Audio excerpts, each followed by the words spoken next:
Telangana CM Revanth రెడ్డిపై supreme court serious అయింది. Delhi liquor కేసులో ఎమ్మెల్సీ కవితకు బెయిల్ మంజూరు చేయడంపై మీడియా చిట్చాట్లో సీఎం రేవంత్ రెడ్డి చేసిన వ్యాఖ్యలను సుప్రీంకోర్టు తీవ్రంగా పరిగణించింది. ఓటుకు నోటు కేసు విచారణ సందర్భంగా సుప్రీంకోర్టు న్యాయమూర్తి జస్టిస్ గవాయ్ రేవంత్ వ్యాఖ్యలను తప్పుపట్టారు. వ్యక్తులు, రాజకీయ పార్టీల అభిప్రాయాలు పరిగణలోకి తీసుకుని నిందితులకు తాము బెయిల్ ఇస్తామా అని రేవంత్ రెడ్డి తరపు న్యాయవాదిని ప్రశ్నించారు. రేవంత్ రెడ్డి మీడియా చిట్చాట్ చేసిన వ్యాఖ్యలను ఈ సందర్భంగా ఆయన ప్రస్తావించారు. ముఖ్యమంత్రి స్థానంలో ఉన్న వ్యక్తికి సుప్రీంకోర్టు పట్ల గౌరవం ఉండాలన్నారు. రాజ్యాంగబద్దమైన పదవిలో ఉన్న వ్యక్తి ఈ తరహా వ్యాఖ్యలు చేయడం ఏమాత్రం సముచితం కాదన్నారు.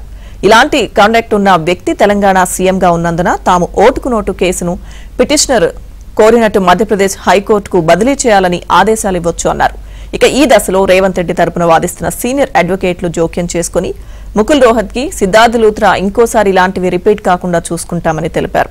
సీఎం కామెంట్స్ పై ఎలాంటి ఆదేశాలు ఇవ్వొద్దని విజ్ఞప్తి చేశారు. అడ్వకేట్ల విజ్ఞప్తికి స్పందించిన జస్టిస్ గవాయ్ కేసు విచారణను సోమవారానికి వాయిదా వేశారు.